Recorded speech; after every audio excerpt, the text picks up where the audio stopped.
The South is the birthplace of the very best in American music. Rock, country, R&B, gospel, hip-hop, jazz, bluegrass, and the blues.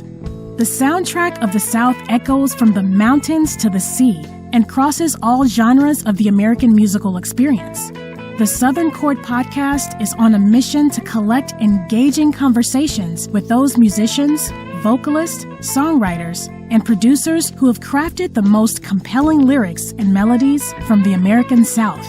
Every artist, every song has a story, and the Southern Chord is committed to capturing these uniquely human tales of the creative process. Those stories of people who love music enough to make it and share it with audiences all across the South and beyond. This is the Southern Chord, conversations from the soundtrack of the South. And here's your guide for this musical journey, Tony Bauman. Welcome into this edition of the Southern Chord podcast, conversations from the soundtrack of the South. I'm Tony Bauman. Thank you for listening this week. And as we told you in last week's edition, our conversation with Sammy Sadler, we have another special guest with us on this particular edition of the Southern Chord. And it's a fella who, if you listen to any kind of country music whatsoever in the early 1980s, you heard music by this individual. And because this is an individual who had 11 straight top 10 country music hits, and even a couple of number one hits. Three number one hits that went all the way to the top of the country charts. And so his music from the early 80s really were part of the essential soundtrack of 80s country. And he has been around the music business for those many years and is now revisiting the music industry in a big way. As a matter of fact, later this month, early next month, he is going to be back up in Nashville for a couple of special events that he'll talk about. My guest on this edition of the Southern Chord podcast, hitmaker LEON Everett. LEON, how you doing, brother? Tony, how you doing, brother? Man, I'm blessed to have you on the show. Thank you for welcoming. We are doing this particular show in the tool shed, and not a lot of people happen to have gold records hanging in their tool shed. Actually, to be perfectly honest, I don't see a whole lot of tools in this tool shed. Right around there's a shovel and a pitchfork and a broke axe. Okay, all right. Well, as long as you got your broke axe, you are fully equipped. But I wasn't using it when it was broke, though. Oh, okay. You broke it on somebody. No, all right, but we won't go there. But man, it's so good to be here in Ward, South Carolina, the big city of Ward. The gigantic city. Well, I mean, Ridge Spring is a suburb of Ward, so anybody that knows Ridge Spring, they have been to a suburb of Ward. And, Johnston just aspires to be Ward. Hey, I'm right in the middle. 4 miles Johnston, 4 miles Ridge That's Spring. right. If people can't decide between Johnston and Ridge Spring, they can settle in Ward. Well, back in the hee-haw days, when I did hee-haw, we'd salute my hometown. Yeah. Ward, South Carolina, 87 people stop signing a store. And I really wasn't telling the truth then. We didn't have 87 people. And did they have a store? Yeah, there is still a store here. They had Henry Bell store down there. That was famous. There you go. That was the world famous Henry Bell. And you've made it even more famous, my cuz. Well, let's take it all the way back to the beginning. Let's folks who are familiar with 80s country, obviously they've heard the music that you've made. Where did the music bug bite LEON Everett? Well, actually, when I was in the Navy, a lot of my buddies and all, they were playing guitars and all that kind of stuff. And so finally, I decided I'm going to buy me a guitar. So I was in the Philippines, and I bought me a $12 guitar. The neck was about that wide. Strings was about that far off of it. And my little hand, I couldn't even get it around it. But it was $12. And I'd watch the guys play, and I'd go back and sit there and try to figure out what they were doing. And so I'm self-taught. I taught myself while I was in the Navy. Yeah. And that's been a long time ago. It's been a while ago, but I got to say this. I was able to get a newer guitar now. I got a better one now. I guess you could afford a guitar right about now. But I know I got to say, I mean, in interest of full disclosure, I'm actually interviewing my first cousin. Right. Leon Everett is my first cousin, and I will say this, that if you paid any attention to the young man, you actually saw your Uncle Vernon play a little guitar too. Oh yeah. Well, Daddy played too. Yeah. My daddy. I mean, my daddy and your daddy, they were brothers. Yeah. And my dad played too. Yeah, you guys. I mean, this is a musical thing. Now, I have no. But I did not learn from my dad. No, I have no musical skills whatsoever. Well, I wasn't even interested in it hardly. You know? Really? I No, mean, I really wasn't you with even all those interested. musical people No, in our I was interested family. in football and girls. And who cared about a guitar? You know, Well, when that's got till you girls. discovered guitars. Yeah, Guitars exactly. have just you as go much. play football, and all I wanted to do was get a car so I could get a girl. Right. I didn't want a guitar. I wanted a car they could ride in. That's right. You wanted to get a car. That's right. But no, I mean, it was later on you discovered that the guitar gets the girls too. But I think Uncle Vernon and my dad, they were the only two in the Balkman family I think that played anything. Yeah. They played guitars. And they actually did play some public music as well. Mm-hmm. They got them played a little bit in public. Okay, so you got So we done had our reunion now, so that's it. now where's the food? That's what a reunion's about. And Eulaine brought the food. So, my goodness, I loved her. But anyway, all right, let's get back. So you got bit by the music bug while you were in the Navy. What was at what point did you get the first indication that maybe this is something you could do professionally? Well, when I come out of the Navy in 1969, Right. I went and played in all the local clubs in Augusta, Georgia, and stuff like that. And so I met a man, Carol Fulmer. Yep. Big trucking magnate. Big trucking man back then. And him and some people came in one night. Of course, they lived in Florida, but they just happened to come through Augusta that night. And so we got to talking. One thing led to another. So he took me to Nashville the first time. And we went up, we cut some songs. I cut a song called Over. Yes. And Giving Up Easy and all these songs. Well, none of the major labels, RCA, Columbia, MCA, none of them. Nobody wasn't interested in it. So Carol, he kind of got a little mad about that thing, you know. And so he said, we're going to start our own label. He started a record label called Orlando Records. Right. Because that's where he lived. And independent label, Orlando Records, and we put a song out in 1979, a song called Over. Right. And it wasn't distributed by a major label. It was an independent label. We mailed them out from the garages to everybody. And so that record that everybody turned down in Nashville, that record went on to go to number 8 in the nation. As an independent release. In the Billboard magazine on an independent record label called Orlando. Okay, there have been other independent labels to get up in top 10, and even Heaven's Just a Sin Away. It was on Ovation Records, but it was also distributed by a major label. Right. So that was the difference. We went to number 8 in Billboard, non-distributed by a major label, and as far as I know, that record still stands today. There hasn't been another independent company that wasn't distributed by a major label, right, to make the top 10 in Billboard.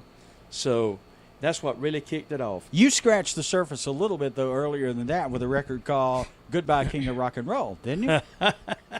Oh, yeah. You scratched the itch a little bit on that one. Well, actually, my first top 20 record in Billboard was on a label called True. True Records, yes. And it was a song called, everybody thought that Elvis did it.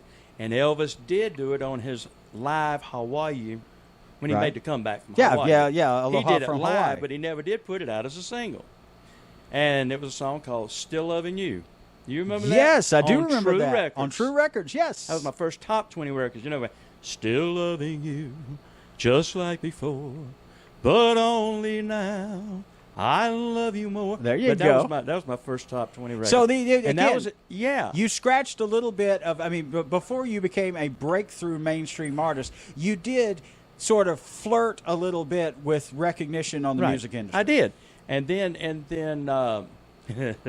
during that time when I had to Still Loving You, people don't really know this, but I was producing Tiny Tim. Yes, I wanted to. That was coming up. But that was going up. Since you went ahead and let's go straight to Tiny Tim now. Oh my! All right. I'll tell you. So all right, this is Leon Everett, cowboy hat, got 3 country gold records behind him. I'm trying to picture you, Mr. Ward, South Carolina, sitting in the studio with the legendary Tiny Tim. And anybody, if you're watching this and you don't know who Tiny Tim is, what's wrong with you? You're completely shut out of the cultural world. Tippy-toeing through the tulips. But I'm just saying, this is, Tiny Tim, he was on Merv Griffin and all these other shows. Johnny Carson. He was, Tiny Tim was a cultural touchstone because he was this very strange sort of looking individual. Strange.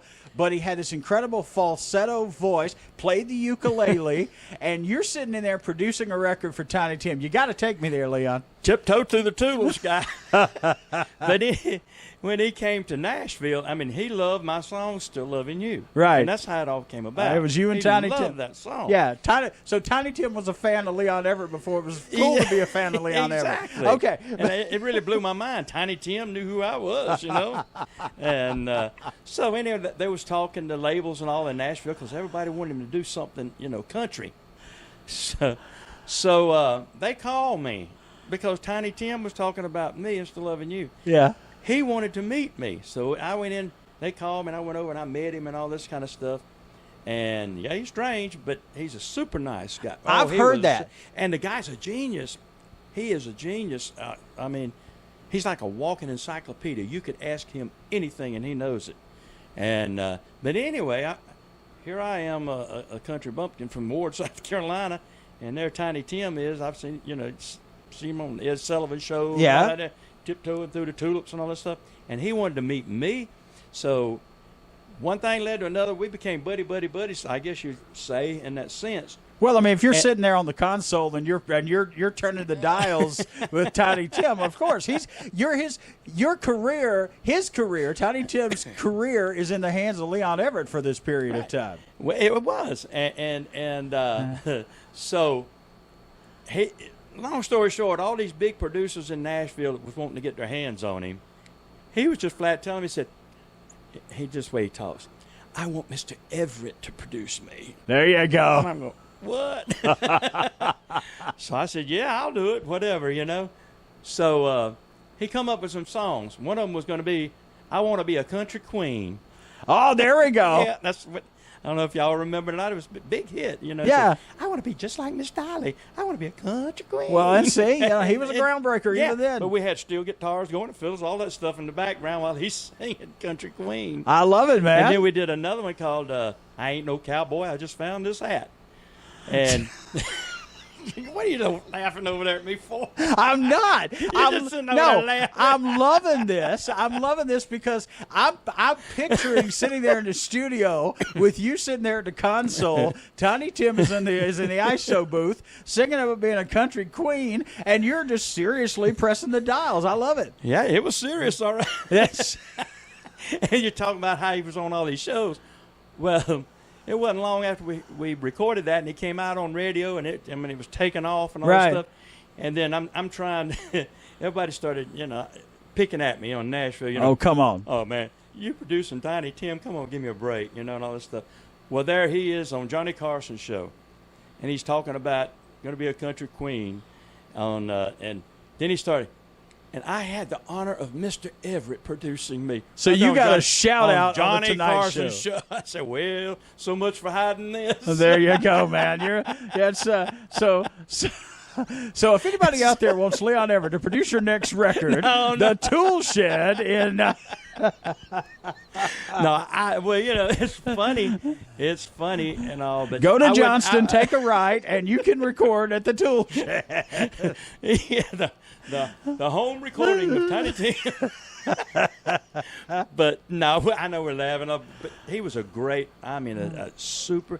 He's about one of the nicest people you would ever meet. He's a cultural icon. Let's go straight to it. Yeah, he was. Tiny Tim was a touchstone different for America because the idea was, you were coming out of the 60s, you were coming out of the Nixon era, and Tiny Tim really was sort of an iconoclast when it wasn't cool to be an iconoclast. When it wasn't cool. But you know what? Not only it was country, rock, pop, I mean, everybody knew who Tiny Tim was. Of course. It wasn't just country radio or pop radio. It was Tiny Tim. Well, I just think that's one of the coolest things you've ever done in your career. And I'm honored to be that way. But it opened a lot of other doors up for me that I never expected, that I was going to be like a studio person. Well, let's jump to 1980. While we're in this era of 77, in that era. When I like I say, I had Still Loving You, then I produced Tiny Tim. That same year, Claude King, I don't know if you remember Claude King. Yeah. They say don't go on Wolverton Mountain. Okay, Wolverton Mountain. Okay, he was coming out with a greatest hits album. And he already had it recorded. But he wasn't happy with the mix. They came to me and asked me would I go in the studio and mix Claude King's greatest hits album. Oh, my. And that's the thing, people don't even look on the greatest hits album of Claude King, and there I am. And I mixed Claude King's greatest hits album. And all that was in 1977. That's when things really started happening. But see, I guess being on that side of the board, because it's no secret that you are and were at the time that your career was starting to rise meteorically, you were a perfectionist. I was. And being on that side of the board, it gave you a sense of what it's like on that side of the window in the studio, and at the same time when you actually started signing on to major labels, RCA Records as a matter of fact. RCA, yeah. You really your sensibilities were refined as a producer probably before they were really refined as a performer. They were, exactly. And when I got in the studio, like for the first time, when I cut the song called Over and Giving Up Easy, I knew what the engineers in there were doing, Yeah. And that helped me. You're very right. Well, it helped me to create my music and not rely on a producer or somebody else to create it for me. I was creating my own sound and my own thing because I knew how to get it to the board, so to speak. Well, and again, I mean, it's no secret, and I don't think I'm speaking out of turn here, but some of the coverage in the 80s of you, I mean, one of the criticisms that were levied at you at the time when you were having all the success was Leon Everette's a control freak. Yeah. But the reality is, and you're very right, it's because you had that experience and you knew what it took to put together a masterful record. You're very right. You're very correct. I had that problem with a lot of people. Yeah. But we're not wasn't saying that I was a control freak. It's just like you hit it right on the head. I knew what I wanted. Exactly. and you knew what good quality recordings were. Okay. 1980 was over, right? That's when it hit the charts. Yep. Okay. All right. That was over. That was over. That was in 79. 79. Okay, Right. I knew it was 79, 80, somewhere in right that area. Last part of 79. But that was really when things started rippling for Leon Everett in Nashville. Right. That opened the doors. All the record labels that had turned that song over, every one of them had turned it down. Now, Over, like I said, it was in the top 10. It was an independent record that broke the top 10. Now, our phones and our doors, they were beating our doors down. The same labels that didn't want anything to do with me, so to speak. Now they're beating our doors down, offering us deals. And we bounced around Nashville, went over to CBS. We went to all of them. And just we was playing with them then. Hey, you were cutting your best deal. Hey, Secretary, do y'all want to speak to Leon Everett? Oh, yes. Well, we'll see what we can make a time to see you. Oh, there you go. So, Yeah. it was like turn the ties. You know what I mean? I got it. But you landed on RCA. Yeah. We went through all of them and Jerry Bradley, Owen Bradley's, who Owen I'm talking Bradley, about. of course. Yeah. Okay, Jerry Bradley was heading up RCA at that time. And he was a country fella. And he knew his music. Of course, my goodness live, they produced Loretta Lynn, Everly Brothers, all this stuff. RCO Studio B yeah. in Nashville. I Yeah, mean, come on. We got two words. Yeah. Elvis Presley. Yeah. I mean, come on. There you go. So, Jerry Bradley, he was a star himself. Right. But he was such a humble, nice country guy, old-fashioned guy. And, of course, Carol Foreman was an old-fashioned guy, too. So, after Over had peaked at number 8, we didn't waste no time. We already had a song called Giving Up Easy, which was another big hit. Huge Giving hit. Up Easy was already out. The very first week when it came out on the independent label, it came in the charts at number 45 in the top 100. Very first week. And so it was kicking. So that's when we was talking to the labels, and we decided, okay, we're going to go with RCA because I like Jerry Bradley. He was such a great guy. Well, we made the deal and all. Me and Carol Fulmer was in the office, and we made the deal. And Jerry Bradley looked at us. He said, listen, now, this has to go through New York and all this kind of stuff with the lawyers and blah, blah, blah. He said, we're looking at losing 6 weeks right here because it's going to be, if we rush it, it's going to be like about 6 weeks getting these contracts signed, this and that, and New York and back to Nashville and blah, blah, blah, and all this kind of stuff. He said, you've already got Giving Up Easy out at the stations already. Here it is already done charted the first week that you mailed it. We don't want to lose that.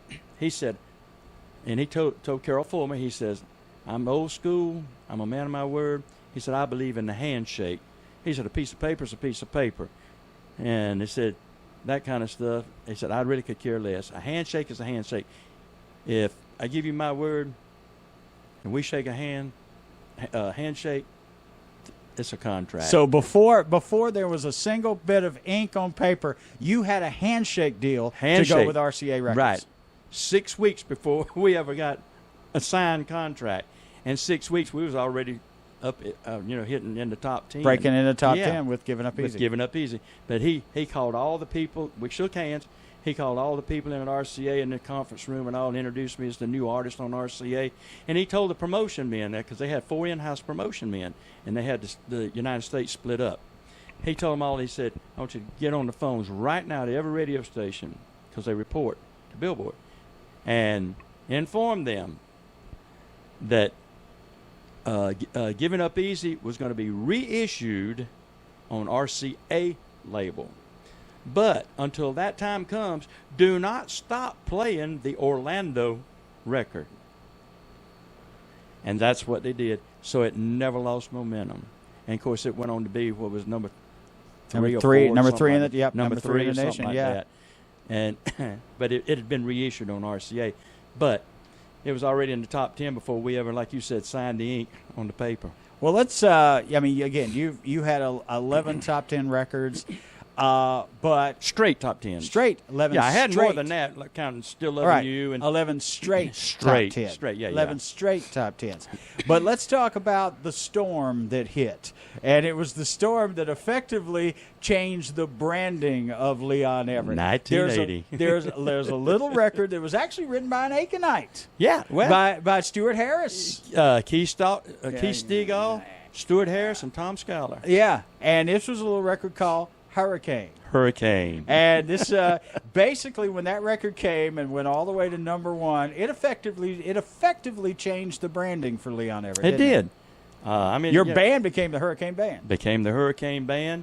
My buses, they were the Hurricane 1 and Hurricane 2. I had 2 of them. Hurricane 1 and Hurricane 2. Everything became Hurricane.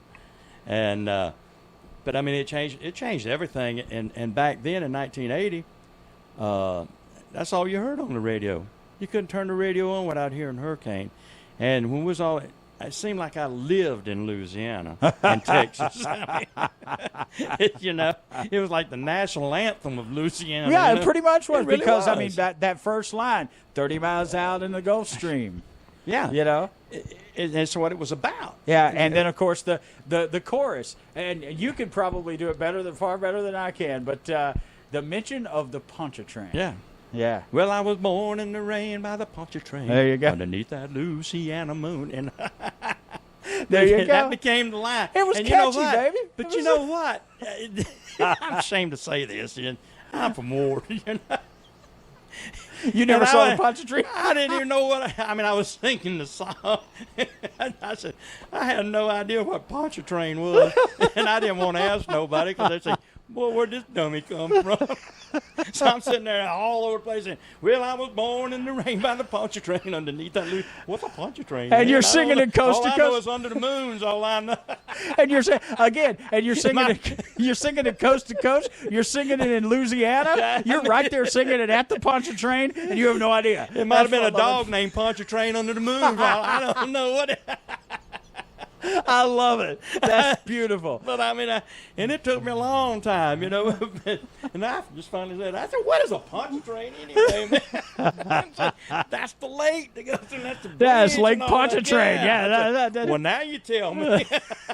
I love it.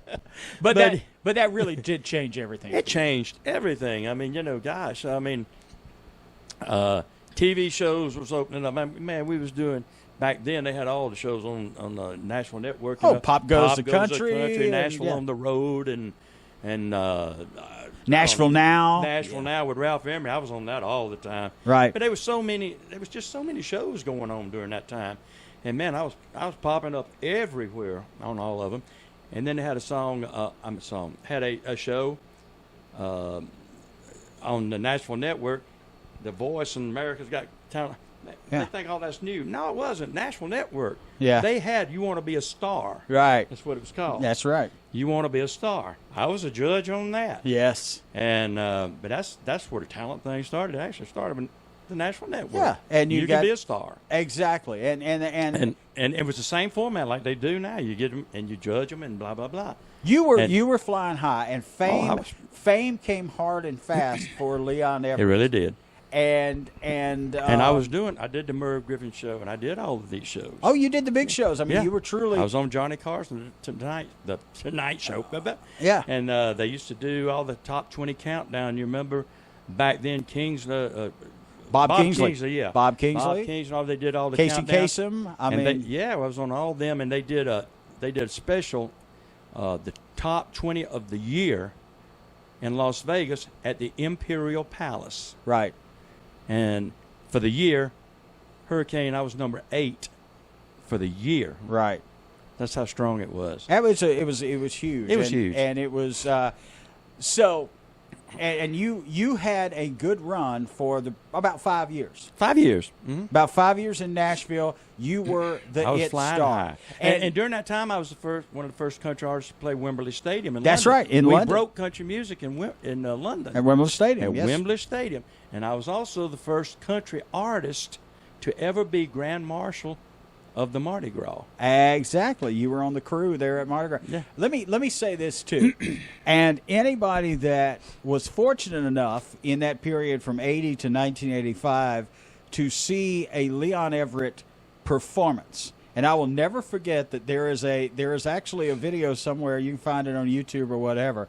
They shot, it was down at Church Street Station in Orlando, Florida. Exactly. Florida. And it is out there on YouTube or whatever.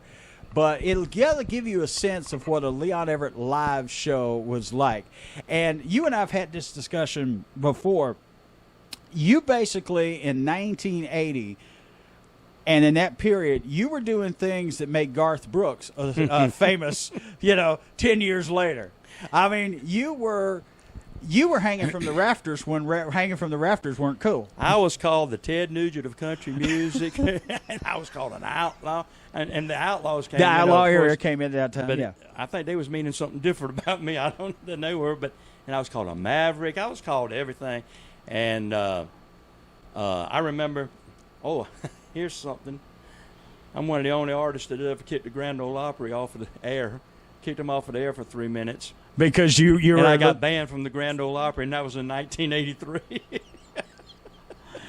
Because you're not supposed to be running around wild on the Grand Ole Opry stage, and that was me. That's what I was. Well, and it's even to this day, singing gospel music, okay? But let's stay in the 80s for the moment. Okay. I mean, the reality is telling Leon Everett to stay in a circle in the middle of the stage was basically like putting you inside of a cage. That just didn't happen. I couldn't do it. I mean, there was no way. Anybody, is it just because you were having so much fun then, or are you just that much of a natural showman? Well, I don't know. I ain't never studied to be a showman or nothing like that. There, I just get my guitar and open my mouth and I tell everybody whatever comes out. That's it. And I don't. But how do you explain? I don't know. How do you explain the animation of you? Of you just, I mean, you. I don't know. Because I can't dance a lick. But boy, when I get on stage, it's rhythm everywhere. I mean, I'm wild on stage. And my wife called and said, that duck walk you do is cute. I said, what duck walk? She starts throwing a leg. I said, do I do that? She said, oh, yeah. Now, that's kind of been, people holler, the duck walk. But you've actually been no injured idea. a time or two, right? Oh, yeah. Yeah, I was going to say, you. Oh, yeah. You've taken a hit or two doing the the Leon Everett thing. I mean, we was in Oklahoma City playing a big place, and they had the speakers way up here, And I'd climb up on top of speakers and all this stuff, and the band's all down on the stage. Well, I just thought I'd take a leap off of the speakers. I come right down in the middle of the stage, and we heard something, pow! All that plowboard, the plowboard busted. Amps went falling over, the band went falling. But the carpet, I mean, it broke, but it went down in a hole. And the amps and the band piled up in the carpet. You broke the stage in Oklahoma City. Right there. And nobody come tumbling down on top of them in Oklahoma City. And but nobody got hurt, thank God. Thank God nobody got hurt. We made a big mess that night. And then in Tyler, Texas, we was doing a big thing. I think it was Hank and all that. Anyway, we was all doing something down there. It was a big outdoor festival. Well, we went in that day and we did a sound check. Everybody did. And so we went back that night, and of course all the lights and all is in your eyes. Now it's dark now, Well, nobody told me, because it was Hank and I think it was the Outlaws and Dickie Betts. There was a bunch of them. I think even Cole was on that show. Well, they expected a wild crowd. Well, nobody told me they brought a backhoe thing in there, and all in the front, what do they call them holes they dig? Moat. The pit. Like a moat, yeah. like a moat thing or whatever, so that you can't get across. Yeah. Ain't nobody told me that. So you were getting down there with your people. I was going to jump off the stage like I always do. And lights was in my eye. I'd never seen that. And when I jumped off the stage, I'm prepared to hit the ground, and there ain't no ground. I keep on going. I keep on going down in this hole. You ended up at the bottom of the moat. Yeah. And I heard something. I knew it was my foot. And I didn't know at the time. But, man, I broke my ankle. Yeah, I remember you were injured because you were. They got me out of the hole down in there and threw me back up on stage. And I didn't realize it. I mean, I knew it was hurting like crazy. So I went ahead and I did my whole show. I finished my show and all this kind of stuff. And I said, the pain started hitting me after the adrenaline started going down. And I had my boots on. Yeah. Well, we had a big thing to do at WTQR in Winston-Salem, North Carolina, the very next day. So they was flying us. They was flying us from Texas to Winston-Salem. Well, I wouldn't let them take me to the doctor or nothing down there. I wouldn't let them take my boot off. And my boot, you could see it was out there like that. I wouldn't let them take my boot off. They took us to the plane. We flew to Winston-Salem. And I did the show in Winston-Salem, North Carolina. I was hurting so bad, but we did a great show. It's a lot of fun. Then they took me to the hospital. They cut my boot off. My foot went like out there. They x-rayed it and all. My foot was broken 3 places. Oh, wow. But the doctor said, since I left that boot on there, that it kept everything in place. And they just put the cast. So it could have been a compound fracture if you'd taken the boot. Yeah, they didn't even have to set it. I mean, because everything was held, so they didn't even have to set the bones or anything. But of course, they put me in the cast and all that kind of stuff. Right.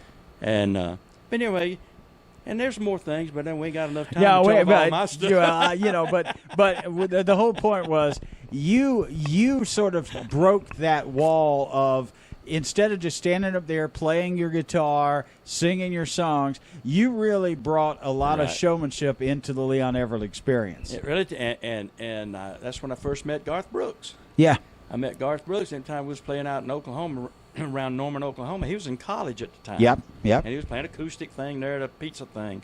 And so anyway, that's where I first met him. And we would do shows around there. and he'd be there, and he would watch me, everything I did.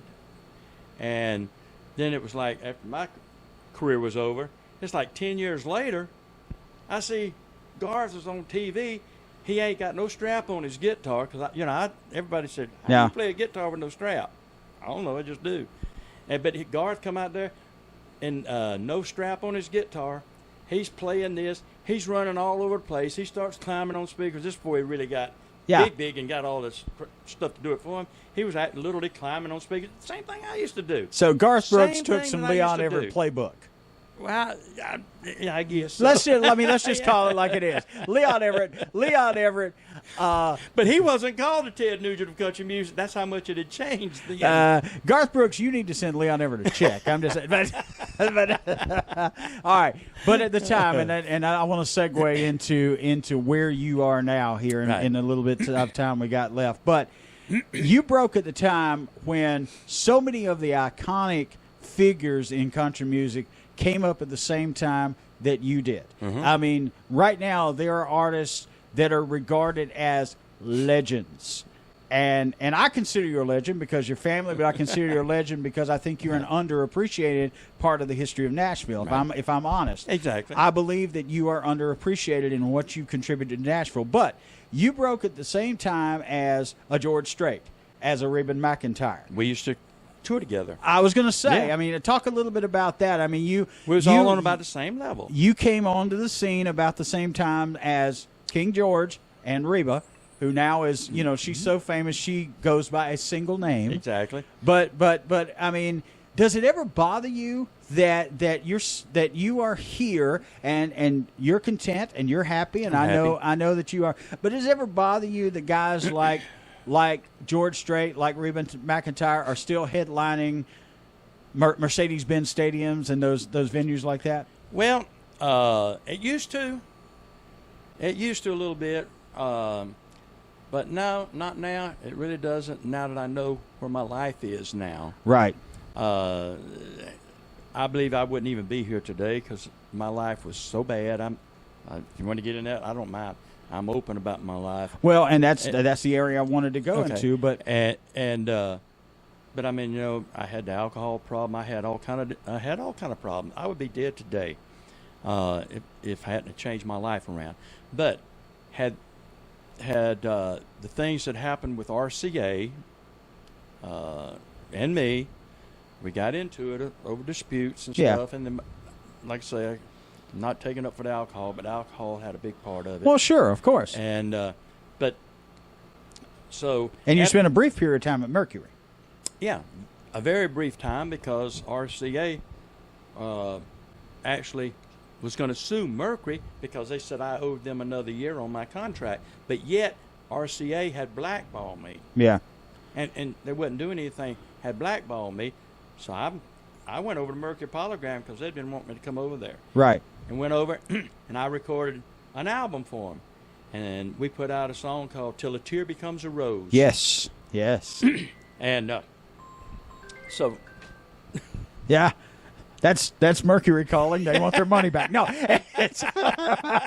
Avon calling. But sorry, I put a song I called Till a Tear Becomes a Rose. Yeah. Because Rex Gosden, he was my best friend, which is Vern Gosden's brother. And he did all the harmonies. Vern and Rex used to do it all with Emmy Lou and Linda Ronstadt. And then, of course, him and Vern had their thing going, Gosden brothers. Sure. So, but anyway, Rex became my best friend. He was he wrote "Give Me What You Think Is Fair," right? Big #1 song in '83. But anyway, he was my best friend in the world.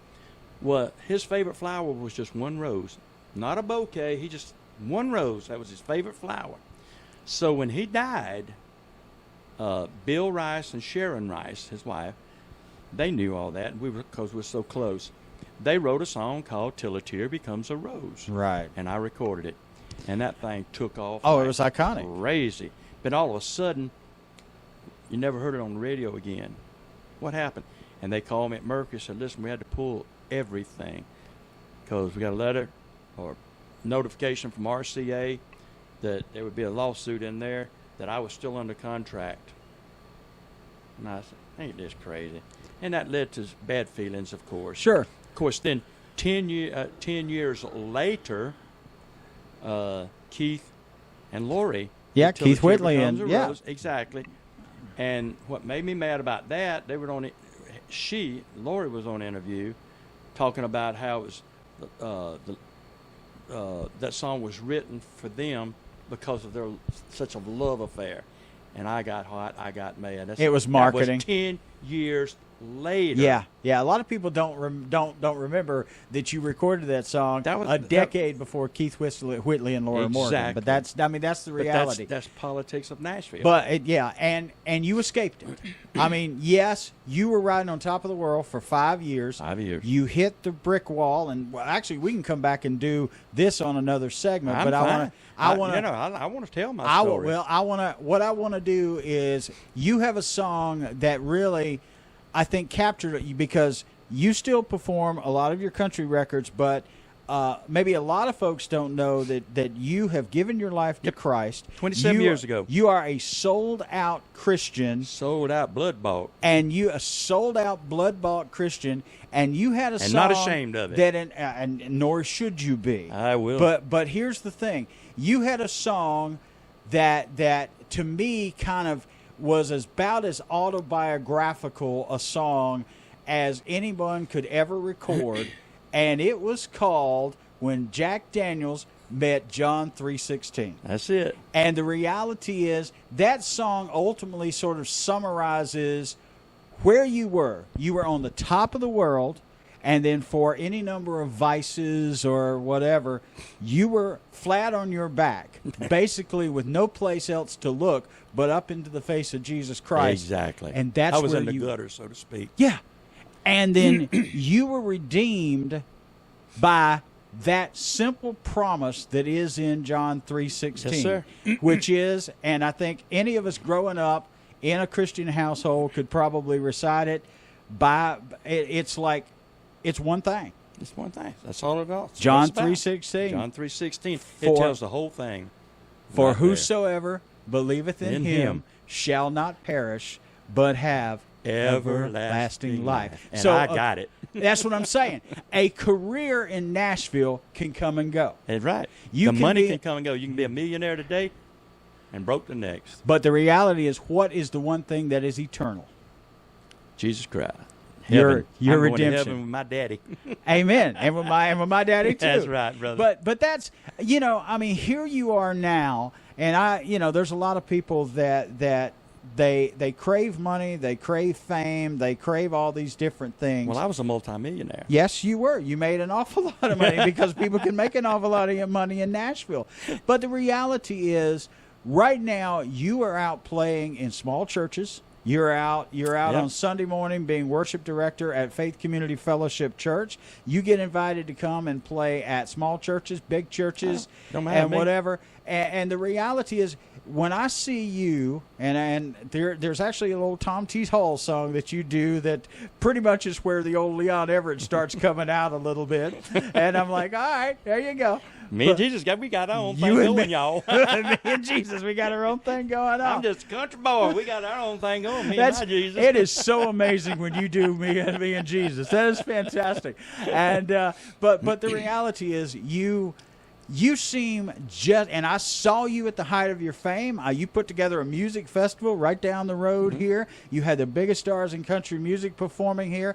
I had the opportunity to see you at the height of your fame, and yet I see you on a Sunday morning performing at a former flea market, that used to be your nightclub, as a matter of fact. And you seem, if I can go this far, you seem even more joyful when you're up there singing Christian music than you ever did singing a Hurricane or an Over or Giving Up Easy. I'm in hog heaven. No, I can't say hog heaven now. I'm in God's heaven when I'm on that stage. No, I mean, churches and things, that's where my heart's at. I mean, I like doing festivals. I like doing fairs. I mean, I like that too.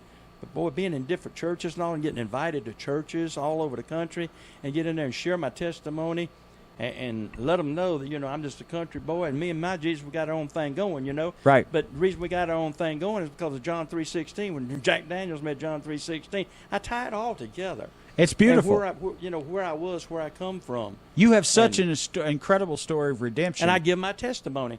And I'm going to share can I say this? Please, I want you to. I know people say, well, the alcoholic this and had alcohol. No, they don't understand the alcohol problem I had.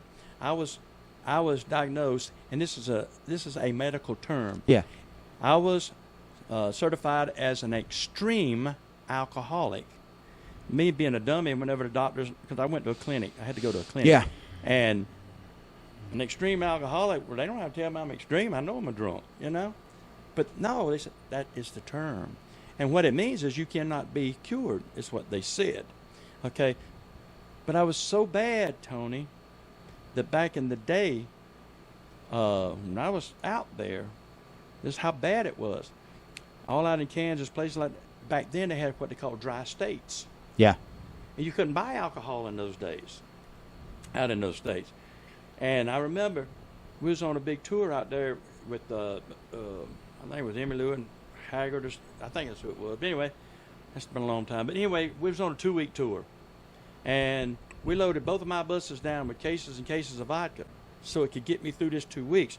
Well, the promoter come up with a great idea. He expanded the tour for 2 more weeks. I panicked. Well, now what am I going to do? So I ran out of vodka. That was my choice, vodka. Well, I started going through withdrawals, and I was just sweating I started going through withdrawals. Then DTs hit me, and my gut was just like this. I'm ready to scream. The band was about ready to walk out on me. Everybody was about ready to leave me because I was not a good person to be around. Well, then I found out that brown shoe polish had alcohol in it, a lot of alcohol.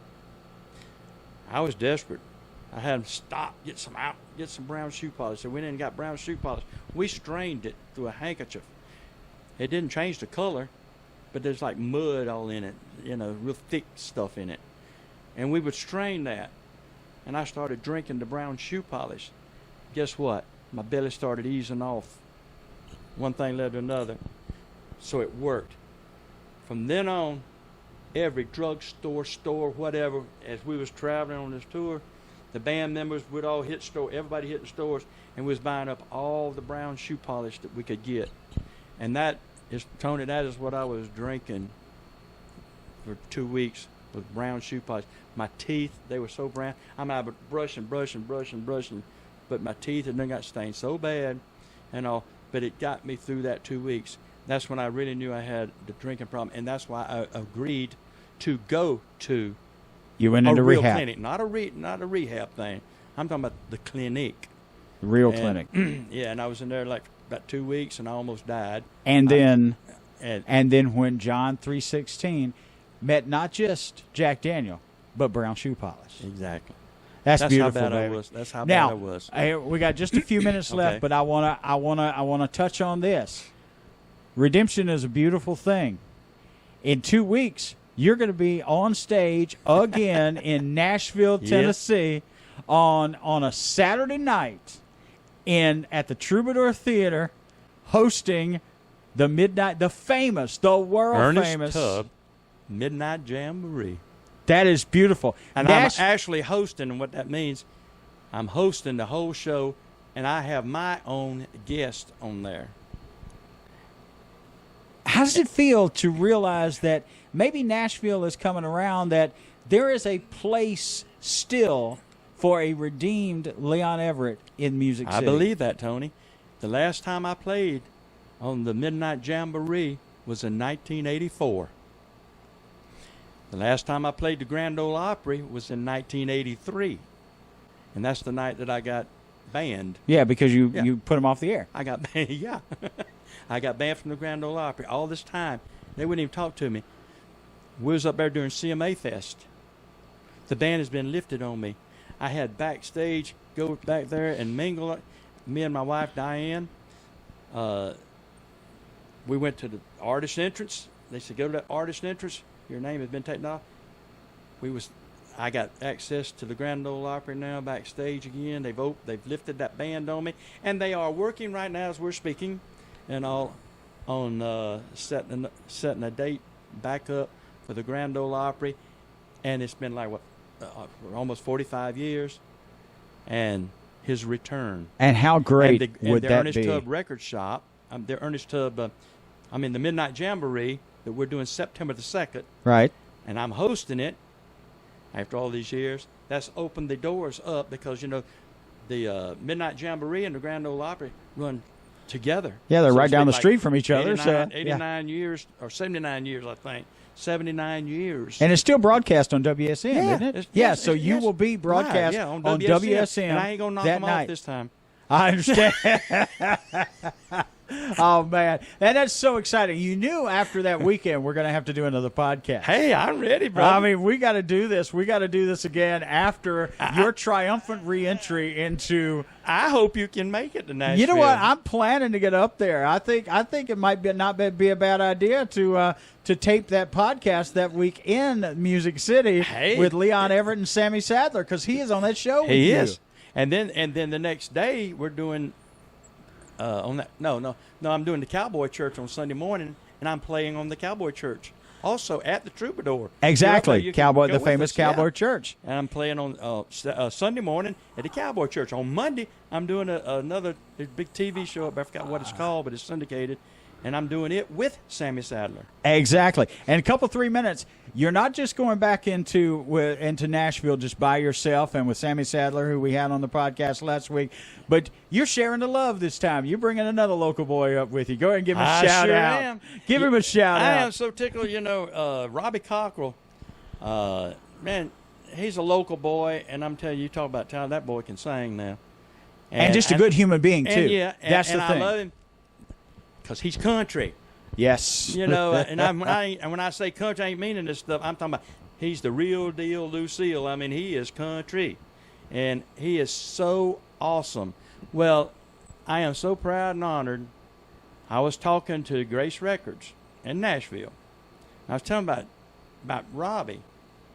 And they said, yeah, we might be interested, And I said, I'm telling you. It's, if I'm recommending him, they said, well, we might talk to him. And I said, y'all want to talk to him? I didn't even give him a chance. I picked my phone up and I called him. And he's going to be on that show that night. No, he signed with Grace Records. I know. I saw that. And he's got a record being dropped this coming week. His first record on Grace Records in Nashville. It's being dropped this week. And I talked them into, because you have to give them your list, your artist list to the Jamboree. And they want, of course, Tim Atwood is. Right. He's going to be one of my guests, and he was 27 years on the Grand Ole Opry.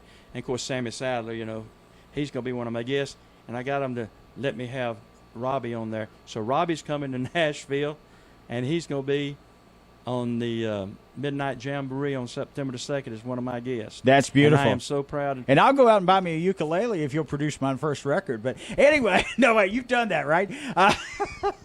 Well, I thought my life had changed. But Leon Everett, thank you, my brother. And we will have you on in a couple more weeks after the big Nashville event. I didn't even get to what me and Sammy's doing. I know. We've got to revisit this again. But I talk too much. But the reality is we've shot an hour show here. But the reality is you and I could sit here and probably do 5-6 hours, but we'll revisit that the next time. Leon Everett, thank you so very much. Thank you. I appreciate you. You're such a gracious guest. And if you want to check out Leon, check him out online. He's got a website and everything else that'll show you where he's going to be, and you can listen to his music. He's buying music online. And I want to encourage you, if you're going to be in Nashville Labor Day weekend, get on up there to the Midnight Jamboree.